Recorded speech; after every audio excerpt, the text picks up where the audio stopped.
پہلی بات تو ہے کہ میں خود اعلیٰ حضرت نہیں مانتا ہوں، میں ان کو خود اعلیٰ حضرت نہیں مانتا ہوں۔ رہی بات لفظوں کی کہ اعلیٰ حضرت کہہ سکتے ہیں یا نہیں کہہ سکتے ہیں، اگر میں اپنی زبان سے اہل حدیث کے کسی بڑے عالم کو اعلیٰ حضرت کہہ دوں، بڑے عالم ہیں اس زمانے کے، اس علاقے کے،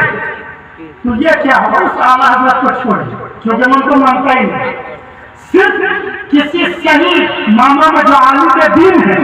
اپنے علاقے کے اعتبار سے اگر ان کو اعلیٰ حضرت بول دیا جائے تو یہ گناہ نہیں، یہ لفظی جھگڑا ہے جس کو بہت سارے علماء اہل حدیث نہیں سمجھ پائے۔ کیونکہ دیکھیے، اگر آپ اعلیٰ و حضرت پہ اختلاف کریں گے تو آپ کا اختلاف ہوگا۔ آپ لکھتے ہیں فضیلت الشیخ اشتہار میں، اور کیا لکھتے ہیں؟ حضرت اقدس،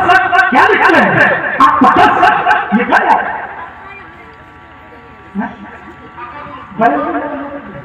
تو دیوبندی لکھتے ہیں، حضرت فضیلت الشیخ لکھتے ہیں، اور کچھ الفاظ اس طرح کے میں نے کوٹ کیا تھا کہ ایک چیز اس میں یہ ہے جیسے کسی کا نام اکبر ہے، نہیں رکھنا چاہیے، تو اس الفاظ کے تحت یہ مناسب نہیں ہے کہ کسی کو اعلیٰ حضرت کہا جائے، لیکن اگر کوئی تخصیص کے ساتھ کہتا ہے اس دور کے اعتبار سے، اس زمانے کے اعتبار سے، تو اس کو اللہ کے نبی پر فکر نہیں کیا جائے۔ اس لیے کہ دیکھیے، کسی کو غلط ہم اتنا ہی کہیں گے جتنا وہ غلط ہے، اس لیے کہ میں بریلوی میں پلا پڑھا رہا، لیکن وہ لوگ یہ سوچ کے نہیں بولتے ہیں کہ نبی سے بڑھ کر، یہ سچ ہے، یہ سوچ کر وہ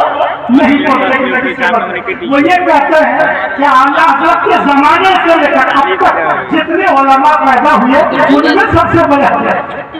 یہ ان کی مراد ہے، لیکن پھر بھی میں یہی کہوں گا اس طرح کا خطاب نہیں دینا چاہیے، اس طرح کا خطاب نہیں دینا چاہیے۔